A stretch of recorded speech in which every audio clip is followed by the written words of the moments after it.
Dans cette présentation, nous essayons de répondre à la question. Si l'on considère la situation d'aujourd'hui, et l'histoire, l'islam paraît-il être la meilleure solution pour les humains? Quatrième affirmation. L'islam prétend être la meilleure solution pour chaque personne.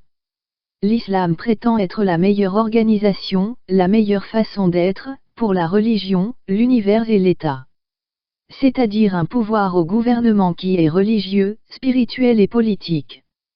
Et que son avenir et son but sont d'éliminer toutes les autres organisations, parce que c'est la volonté d'Allah afin de mettre fin au mal, et de compléter le bien pour le monde. Sauf que, dans tous les pays où cette organisation a été appliquée, c'est-à-dire les pays qui ont appliqué la charia, que ce soit en tout, ou en partie, on peut noter les points suivants. Point 73. Il est formellement interdit de commencer une discussion philosophique et explicative sur l'utilité de la religion, ou son absence. Et plus encore, si une position contradictoire était énoncée, qui est un point de vue différent de celui de la religion islamique. La discussion contradictoire est interdite sur la religion islamique, et sur tout ce qui a été écrit dans les hadiths véridiques, et dans les explications et les siras prophétiques. Et plus particulièrement tout ce qui concerne la personnalité de Muhammad. Donc, la personne n'est pas libre dans ses explications personnelles, et dans la compréhension de sa foi, et de ses dévotions religieuses. Point 74. La liberté de choisir ou de changer de religion est restreinte, parce que l'apostasie de l'islam est punie. Cette apostasie est le retour à l'incrédulité, et la punition pour cela, selon la discussion d'Omar bin el-Khattab, est le meurtre de l'apostat, effectué soit, d'abord, par la famille de l'apostat, ou, sinon, par n'importe quel autre musulman. Il justifie cet acte en pointant le hadith d'Omar 37, dans le livre de l'argent du 187, d'Al-Bukhari. Les études biologiques montrent que, dans l'espèce humaine, le taux de naissance masculine est légèrement plus élevé que le taux de naissance féminine. Ces études montrent également, dans des environnements et des conditions de vie similaires, que la durée de vie moyenne d'une femme est plus longue que l'espérance de vie masculine correspondante. Le résultat est que, dans les pays qui ne font pas de discrimination fondée sur le sexe, on trouve un plus grand nombre de mâles à la naissance, et un plus grand nombre de femmes avec l'avancée de l'âge. L'Organisation des Nations Unies publie des statistiques annuelles sur la composition de la population, pour chaque pays du monde, et selon l'âge et le sexe. Point 75. Et on remarque que le nombre de femmes adultes est inférieur au nombre d'hommes adultes, selon ces statistiques, dans les pays de l'Organisation des pays islamiques qui ont mis en œuvre la charia. Alors que le nombre de femmes adultes est supérieur au nombre d'hommes adultes dans les pays de l'Organisation des pays islamiques qui n'ont pas appliqué la charia. Le résultat final est que la vie des femmes est plus courte de 2 ans et demi dans les pays qui ont mis en œuvre la charia. La durée de vie des femmes est donc réduite dans les pays qui ont mis en œuvre la charia. Et les mêmes statistiques montrent que la durée de vie humaine au global n'est pas plus longue, dans les pays qui ont mis en œuvre la charia. La conclusion est que l'application de la charia ne prolonge pas la durée de vie de l'humain. Point 76. Les enfants doivent obéir à leur père, même si leur père les oblige à travailler ou à mendier, et à abandonner leurs études et hypothéquer leur avenir.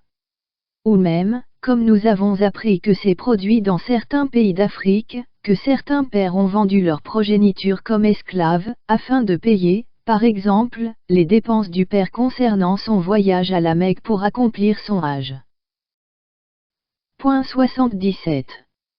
La discrimination religieuse, puis la discrimination raciale entre musulmans, entre ceux à la peau bronzée et ceux à la peau plus noire, nous apparaît très présente dans les pays qui ont mis en œuvre la charia.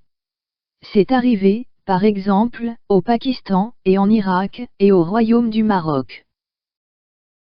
Point 78. Les décisions judiciaires visent la rapidité et non la vérité, conformément à la charia. Très souvent, la décision concernant l'accusé ne porte que sur 4 ou même 2 témoins seulement. Et le jugement n'est pas donné suite à des vérifications croisées des témoignages et une enquête sur l'accusation de toutes parts. Par exemple, 2 témoins suffisent pour que la main de l'accusé soit coupée, en cas d'accusation de vol. Point 79. L'obligation d'obéir aux dirigeants, aux anciens de la communauté musulmane, et aux imams, bloque profondément la réflexion et la discussion. Point 80. La liberté personnelle de choisir son avenir est restreinte, et une logique de soumission et d'autoconviction est imposée. Point 81. Et l'économie n'est pas plus florissante que l'économie des pays non islamiques correspondants. Et le nombre d'inventions et les arts sont à la traîne. Par conséquent, où est cette meilleure nation qui a été donnée à l'humanité? Où fleurit cette meilleure solution? En Arabie Saoudite. Au Yémen. Au Pakistan. Il n'y a aucun de nos frères musulmans qui peut répondre à cette question. Point 82. Nous n'avons entendu parler d'aucun pays non islamique dans le monde, qui ait aimé et ait été convaincu par la charia islamique, au point qu'il l'ait mise en œuvre sans violence, et avec l'accord de ses habitants. Point 83. Nous nous rendons compte, en lisant l'histoire islamique, qu'elle est pleine de guerres, de conquêtes et de saisies des États, tout cela sous le nom d'ouverture à l'islam. Nous ne trouvons pas une seule nation que l'islam ait ouverte pacifiquement, après la mort de Muhammad.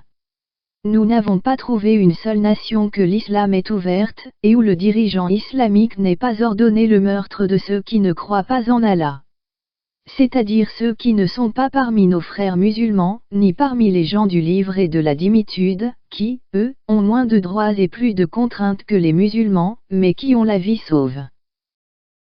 Bien sûr, la plupart de nos frères musulmans tenteront de cacher cet échec de différentes manières, par exemple l'invasion mongole, l'empire turc, le colonialisme. Ils voudraient que nous acceptions que cet état de choses a persisté depuis 1400 ans. Alors qu'ils n'en présentent pas d'explication logique. Concluons sur la 4e affirmation. Ils prétendent être la meilleure nation qui ait été donnée à la Terre, mais les résultats montrent le contraire, que ce soit factuellement ou historiquement. Nous espérons donc que cette organisation ne sera pas imposée au monde. Et maintenant, nous devons nous demander pourquoi. Point 84. La réponse immédiate est qu'il y a une erreur dans la réflexion correspondante. Même si l'islam a été révélé par Allah, est-il logique et raisonnable que la vertu soit commandée par le biais de violence et de meurtre, et que le mal soit éliminé au moyen de promulgation de lois? Certainement pas, car la racine du mal est dans nos tripes et dans nos cœurs. L'écrivain Soljenitsyne a réfléchi à ce sujet, alors que l'Union soviétique croyait en la création d'une société idéale, à travers la mise en place des lois communistes. Il a conclu que ces idées communistes étaient de la folie et de l'illusion, parce que la ligne de partage entre le bien et le mal ne traverse pas les États, les groupes ou les partis, mais passe plutôt dans le cœur de chaque être humain, et à travers l'humanité tout entière. Par conséquent, non seulement la pensée islamique est erronée, mais, même si elle a été révélée par Allah, elle ne peut pas atteindre son objectif, dans un monde de justice et de paix.